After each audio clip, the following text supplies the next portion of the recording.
여러분, 교회를 공격하는 바이러스가 있습니다. A부터 G까지.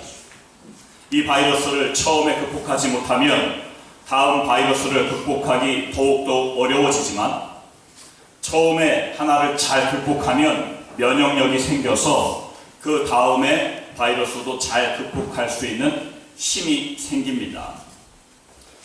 그 바이러스 첫 번째 A, 앵그리 바이러스. 화가 난다! 모세도 그렇고요, 베드로도 그렇고 이 A, 앵그리 바이러스에 감염됐었습니다. 현대 교회는, 아니 현대인들은 화로 가득 차 있다라고 이야기합니다. 서로 물고 찢기도 합니다. 이러한 독성은 사탄의 바이러스에 의해 감염되었다는 증거지만, 놀라운 것은 당사자는 그 A형 앵그리 바이러스에 감염되었는지 잘 모릅니다. 이 바이러스에 감염되면 모이기만 하면 서로 적대하고 싸움을 걸기를 일삼는다라고 하는 사실이지요. 잠언 16장 32절에 노하기를 더디하는 자는 용사보다 낫고 자기의 마음을 다스리는 자는 성을 빼앗는 자보다 나으니라. 노하기를 더디하는 것이 사람의 슬기라고 지혜자는 이야기하는데, 이 A형 바이러스, 앵그리 바이러스가 교회에 가득 차 있다라고 이야기하고, 두 번째 B, 빅 바이러스입니다. 주변에 라이벌을 공격할 생각이 나면 이 빅 바이러스에 감염된 증거입니다. 이 바이러스에 감염되면 교회 안에서 서로 죽이는 전쟁이 쉴 새 없이 계속됩니다. 교회 전반에 확산되는 이 바이러스에 가장 취약한 사람이 누구냐? 목사입니다. 이 바이러스의 영향으로 인해서 교회가 커야 인정을 받는 그러한 현실이 안타깝습니다. 그래서 B형 바이러스는 자랑과 자기 과시용 바이러스입니다. 예수님이 믿음의 사람을 칭찬한 그러한 것을 보면 다 보잘것없는 사람들입니다. 초라한 사람들, 빈약한 사람들입니다. 하지만 B형 바이러스에 감염되면 큰 교회, 그냥 큰 교회만 다녀도, 큰 교회 목사만 되어도 작은 교회 다니는 사람, 작은 교회 목사를 우습게 여기는 일이 왕왕 일어납니다. 여러분 아세요? C형 바이러스는 카운트 바이러스입니다. 교회가 사회로부터 지탄을 받는 항목 중에 하나가 자꾸 따지고 계산하는데, 까다로운 것을 똑똑한 것으로 착각하는 경우입니다. 여러분, 다윗이요, 이 C형 바이러스에 감염되어서 하나님께서 전쟁을 계속 이기게 하셨는데, 자기가 이긴 것처럼 자기의 군사들을 어떻게 해요? 카운트해라. 그래가지고 하나님께 뒤지게 맞지요. 목사가 이 C형 바이러스에 감염되면 교인의 숫자, 헌금의 액수, 눈에 보이는 것, 이것에 의해서 막 좌지우지 움직여집니다. D 바이러스는 다우트 바이러스. 의심하는 겁니다. 제자들은 부활하신 주님을 직접 보고도 믿지 못한 제자도 있습니다. 이 D형 바이러스, 의심의 바이러스에 걸리면 인간 관계가 마비되기 시작합니다. 이 바이러스에 감염된 사람은 다른 사람의 말 듣지 않습니다. 주위에 아무리 좋게 접근해도 의심부터 합니다. 자기가 점점 자기의 성이 커다랗게 세워집니다.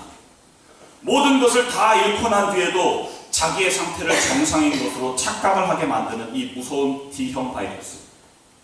또 인조이 바이러스입니다. 사람은 누구나 즐기는 것을 싫어하지 않습니다.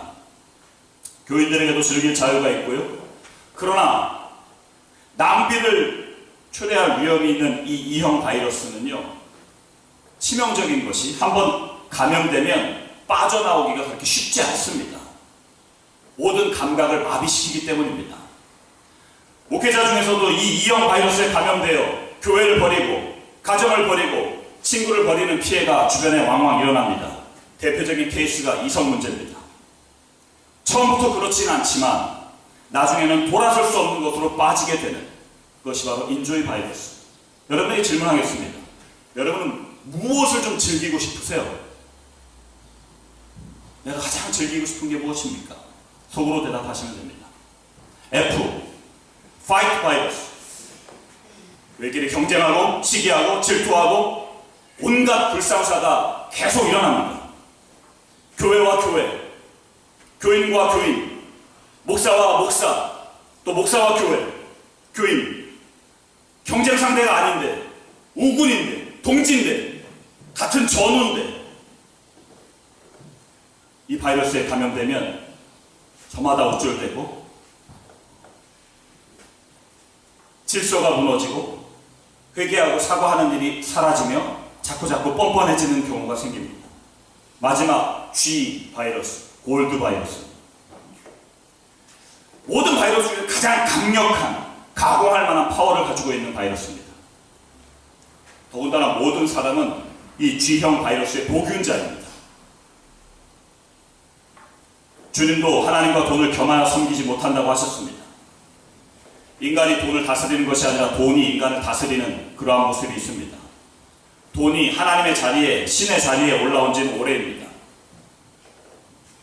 그래서 우리는 돈, 세상에 대한 모든 것에 대한 바른 태도, 돈에 대한 바른 가치, 돈의 용도, 이런 것을 우리는 잘 배우고 알아야만 합니다. 그래서 이 골드는 사탄이 이용하는 가장 예리하고 효과적인 무기입니다. 인간을 쓰러뜨리는 치사율이 가장 높은 바이러스가 이 골드 바이러스입니다. 오늘 같이 나눌 말씀과 연관이 있어서 A부터 G까지 이렇게 바이러스 이야기를 나누었습니다. 그런데 이러한 바이러스에 감염되지 않기 위해서 우리는 어떻게 해야 되는가? 말 그대로 정결하고 청결함을 유지하는 우리 모두가 돼야만 합니다. 그래서 오늘 말씀을 통해서 두 가지로 정리해서 함께 은혜를 나누도록 하겠습니다. 첫 번째, 따라해 주시면 감사하겠습니다. 나는 청지기인가? 나는 청지기인가? 오늘 설교 제목이 복음으로 충성하라거든요. 여러분, 충성이라는 말의 의미가 무엇이라고 생각하십니까? 요한계시록 2장 10절에 보면 죽도록 충성하는 거라고 그랬거든요. 죽도록 충성하라.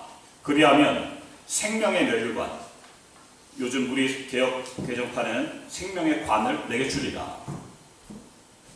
서머나 교회에 하신 그 약속의 말씀은 지금 우리에게 하신 약속의 귀한 말씀인데, 아, 충성은 죽도록 하는 거구나. 그런데 그 충성의 의미가 도대체 무엇일까? 우리가 잘 아는 마태복음 25장의 달란트 비유를 여러분 잘 아실 겁니다. 1달란트, 2달란트, 5달란트, 달란트를 맡겼습니다. 주인이 나중에 돌아왔는데 그 달란트를 가지고 2달란트, 5달란트 맡은 자는 열심히 일을 해서 다 2달란트, 5달란트를 남겼습니다.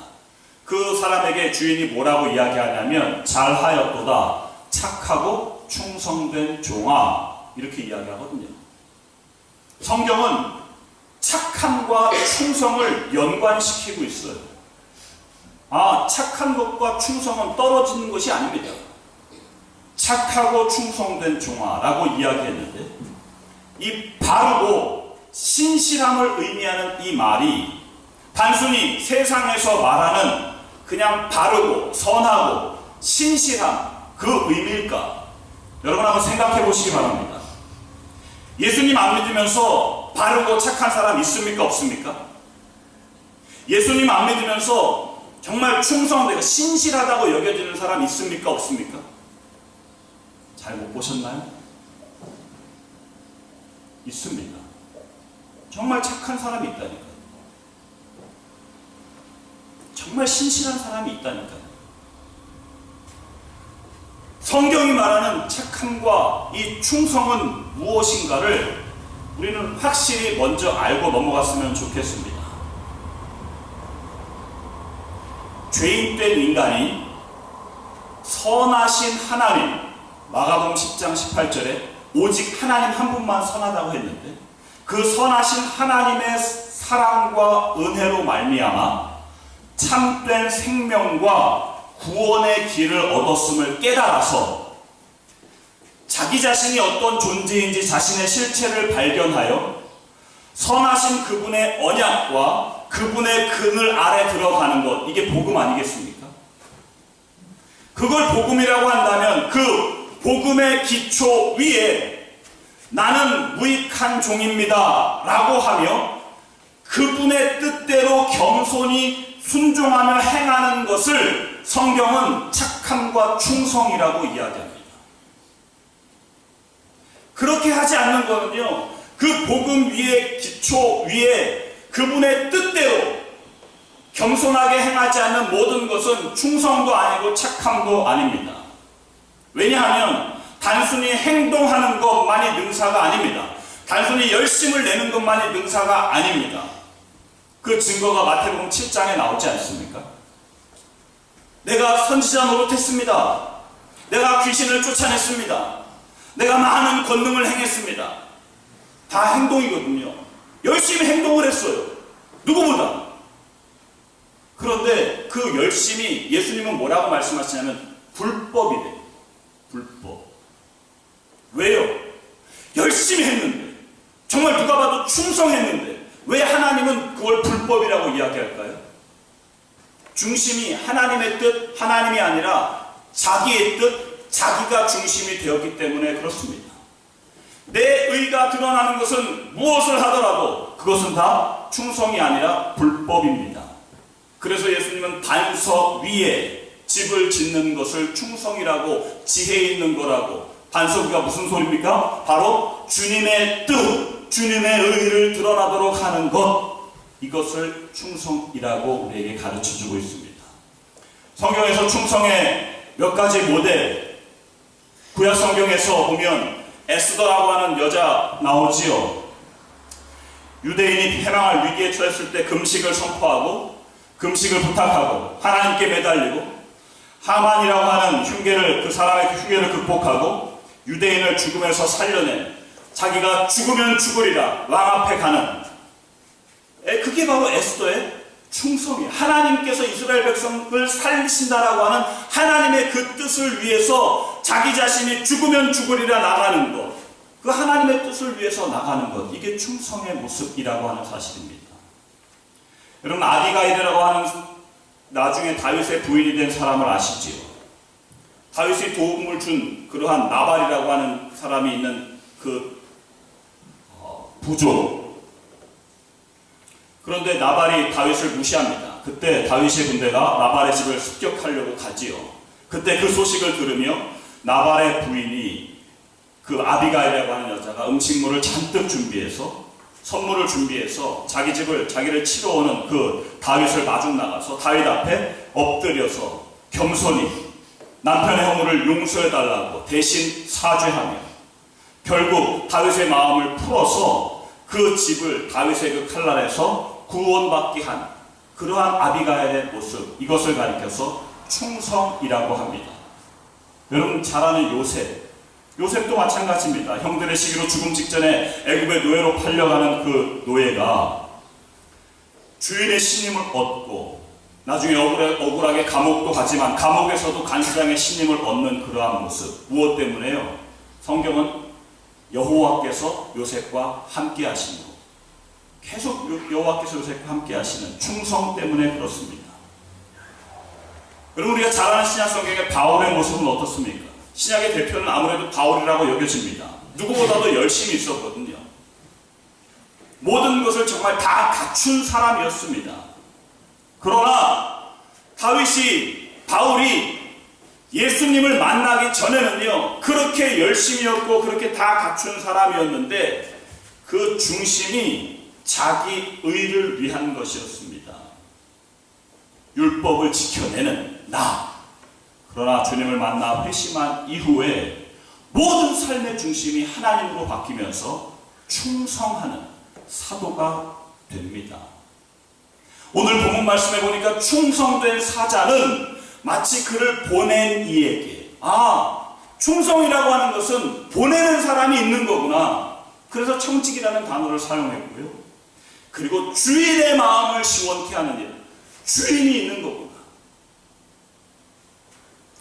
여러분, 그래서 성경에 말하는 충성은요, 나를 보낸 이 나의 주인, 그분의 주권을 날마다 인정하며 사는 것이 충성임을 우리는 깨달아야만 합니다.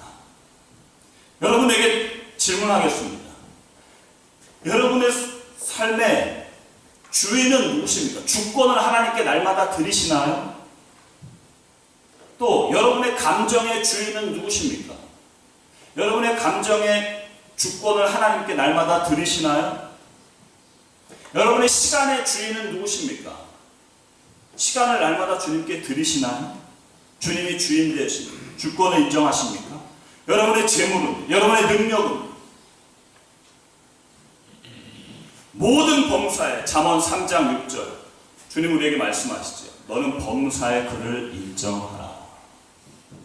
이렇게 주님을 범사에 인정하며 주님의 주권을 인정하며 사는 사람은요, 원망과 불평 대신 소망과 감사로 변화되며 그것을 경험하며 그것을 증거하는 사람이 되는 줄로 분명히 믿습니다. 여러분, 살면서 얼마나 불평하며 원망할 것들이 많습니까? 많지요.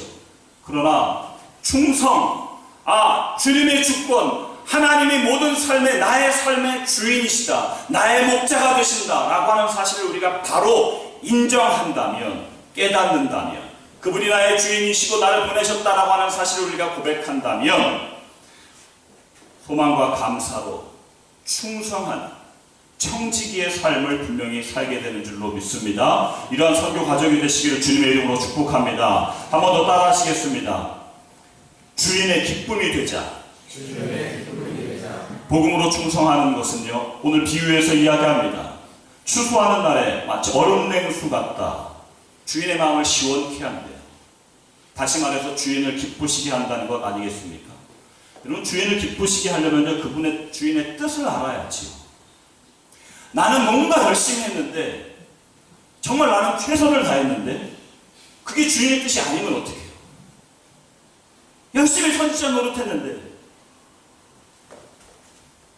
여러분, 그래서 나는 괜찮아 라고 하는 생각이 드는 순간 섰다 하면 넘어질까 조심하라.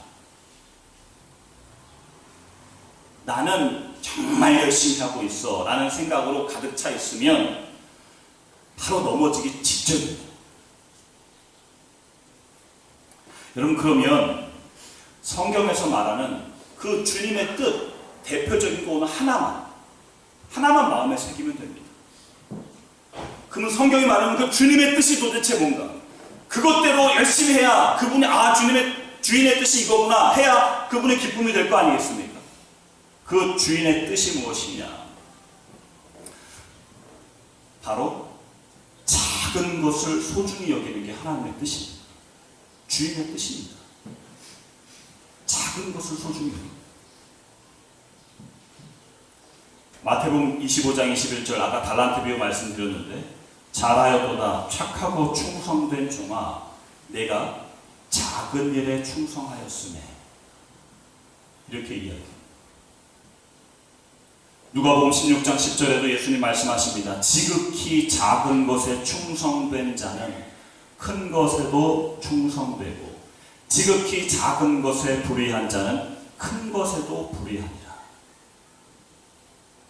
예수님도 마태복음 10장 42절에 또 말씀하십니다. 또 누구든지 제자의 이름으로 이 작은 자 중 하나에게 냉수 한 그릇이라도 주는 자는 내가 진실로 너에게 이르노니 그 사람이 결단코 상을 잃지 아니하리라. 정말 지극히 작은 거예요. 하나님이 저에게 이런 거 맡기시면 저는 정말 충성할 거예요. 하나님은 그런 사람에게 분명히 이야기합니다. 뻥치지 마. 정말 그렇게 되지 않습니다. 지극히 작은 것. 이게 성경의 하나님의 뜻이에요. 아주 보잘것없는 것. 열심히 선교하고 열심히 전도하고, 목사 같은 경우는 열심히 목회한다고 치세요. 열심히 목회하는 그 자체가 목적이 하나님께서는 그게 하나님의 뜻 아니고 그보다 먼저 있는 하나님의 뜻은 뭐냐면 우리의 마음을 먼저 지키는, 아무것도 아닌 것 같은 내 마음, 아무것도 아닌 것 같은 내 감정, 아무것도 아닌 것 같은 그런 사람과의 지극히 작은 관계, 뭐 이런다고 나는 100명은, 내 1000명은 상대해도 내 옆에 한 사람은 그게 하나님의 원리가 아니라니까요. 하나님의 원리는 정말 지극히 작은 사람, 작은 일, 내 눈에 보이는 아주 보잘것없는 것 같이 여겨지는 것, 그것을 소중하게 여기는 게 하나님의 뜻입니다. 여러분 고민하며 기도했으면 좋겠어요. 한 주간 동안 우리가 삶을 살아가면서 사회에서, 그리고 우리가 교회에서, 그리고 여러분 각자 제일 많이 같이 지내는 가정에서, 그리고 여러분 개인적으로 지극히 작은 것에 내가 어떻게 하면 충성할 수 있을 것인가를 고민하고 하나님께 기도했으면 좋겠습니다. 그러면 청지기요 기쁨, 충성, 이 놀라운 능력에, 이 주님의 기쁨이 되는 놀라운 능력의 말씀 한 구절을 소개하려고 합니다. 골로새서 3장 23절 24절 말씀을 제가 봉독합니다. 무슨 일을 하든지, 무슨 일을 하든지 마음을 다하여 주께 하듯 하고 사람에게 하듯 하지 말라. 이는 기업의 상을 주께 받을 줄 아나니 너희는 주 그리스도를 섬기느니라. 교회 일은 열심히, 교회 찬양 다니니까 열심히 하고, 예를 들어서 찬양단이 그렇다 소리가 아니라 교회 일은 열심히 하고 내 집에서 집안일이나 아니면 내 직장일이나 공부나 아니면 사람 모든 것 이거는 아무렇게나, 그게 하나님의 뜻이 아니라니까요. 성경은 무슨 일을 하든지 다 주께 하듯 하래요. 만나는 사람이나 대화하는 거나 모든 것 주께 하듯 할 때에 사람에게 하듯 하지 말고, 사람에게 하듯 하지 말고 주께 하듯 하래요. 주께. 그러면 모든 것을 다 주님께서 책임져 주신다는 언약의 약속입니다. 말씀을 정리하면서 이 청지기 주의가 복음으로 충성하는 사람에게 하나님께서 약속하신 놀라운 은혜가 있습니다. 그 은혜는 요셉에게 그러셨던 것처럼, 바울에게 그러셨던 것처럼, 아비가일에게 그러셨고 에스더에게 그러셨던 것처럼 하나님께서 동행하시고 인도하시고 그 삶을 책임져 주십니다. 하나님께서 그 삶을 책임져 주신다니까요. 내가 노력해서 내 삶을 내가 꾸려가는 그러한 차원이 아니라 하나님께서 나의 모든 것을 인도하시고 책임져 주시는 그러한 삶, 이게 우리 예수 믿는 저와 여러분의 삶이 되는 줄로 분명히 믿습니다. 주님은 지금 우리에게 그렇게 하세요. 이번 주에 제가 하늘이 얘기를 하고 말씀을 마치려고 합니다. 이번 주에 하늘이가 두 달 체크업 병원을 갔다 왔어요. 이제 2달 지났거든요. 여러분 기도해 주셔서 건강하게 잘 자라고 있습니다. 2달 됐는데 미리 인터넷으로 알아보니까 2달 때 병원을 가면 주사를 4방을 맞는다는 거예요. 예방주사요. 주사를 4방을 맞고 뭐 다른 거 하는데 그 전부터 아내와 집중하여 기도했습니다. 이 조그만 애가, 이 피덩어리가 주사를 4방을 어떻게 맞을까? 어디다 꽂을까? 주사방을. 잘 맞아서 면역력도 생기고 건강하도록 계속 기도하면서 갔는데, 제가 실제로 그 주사 맞으면서요, 아기를 출산할 때보다도 훨씬 더 커다란 감동과 깨달음. 오죽하면 그것이 너무 감동이 돼서 제가 눈물이 왈칵 나올 뻔했는데 간호사가 그걸 봤어요. 아마 분명히 간호사, 그 미국 간호사, 주사 놔준 간호사가 나가면서 그렇게 생각했을 가능성이 많습니다. 등치는 산만한 게 애기 주사 맞는다고 눈물을 찔끔 흘리, 희한한 동양인이군. 이렇게 분명히 생각했을 것 같아요. 근데 저는 너무 감동이 돼서 그런 겁니다. 주사를 허벅지에 2대 이렇게 한 대 놓고 입으로 하나 놓는데요. 근데 놓는 시간이 굉장히 짧아요. 근데 바늘을 팍 허벅지에 꽂습니다. 꽂는데 아기가 바늘 꽂히니까 뭐 그냥 본능적으로 울잖아요. 소리 죽겠다 그러는 거예요. 3방을 맞는 것 동안. 정말 살려달라고 막 자기가 불쌍한 지을 수 있는 최고의 표정을 다 짓는 것 같아요. 제가요 대신 맞아주고 싶었습니다. 세대가 아니라 30대도 제가 다 맞아주고 싶었어요. 나한테 놔주세요 이러고 싶더라니까요. 근데 그러면 안 돼요. 근데 그러면 안 돼요. 아기가 맞아야 되고 아기가 면역력이 생겨야 되는 거잖아요. 그러면서 하나님이 우리를 향해서 그러시는 그게 깨달음이 오는 거예요. 여러분 삶 가운데서 우리가 충성하고 하나님 말씀대로 순종하고 어떻게 좀 그분 뜻대로 나도 살고 싶은데 때때로 우리의 삶 가운데서 정말 고난도 있고요. 여러분 한 주간 삶 다른 것 말고 한 주간 삶만 돌이켜보세요. 돌아보세요. 여러분 힘든 경우 없으십니까? 막 힘들고요. 그 주사 맞는 것 같은 막 비명을 지르고 싶은 그러한 어려움이 있잖아요. 그런데 하나님이 그걸 대신할 수 있으세요. 우리가 그런 고난 아무것도 없이 그냥 지낼 수 있도록 하는 능력이 하나님께 있으세요. 그런데 그렇게 안 하시더라니까요. 그러나 하나님은 그냥 옆에 지켜보고 계세요. 더 불쌍히 여기고 더 사랑하고 더 안아주고 말이에요. 하나님은 그러시더라니까요. 그럼 우리의 삶 가운데 힘든 거 여러분 복음으로 충성하다 보면요 답답하고 하는 일 있잖아요. 삶을 살다 보면. 그러나 그때마다 주님께서는 우리를 더 대신 그거 안 당하도록 하지도 않으시고요. 당하도록 그냥 두세요. 그러나 우리를 계속 지켜보시고 더 사랑하신다고 말씀하시고 앞으로도 그러실 거고요. 그분과 올바른 주인과 청지기의 관계가 되어서 사는 이것이 우리의 신앙생활입니다. 이러한 신앙생활로 복음으로 정말 충성하는 우리 사랑하는 선교 가족 모두 되시기를 주님의 이름으로 축복합니다. 기도하시겠습니다.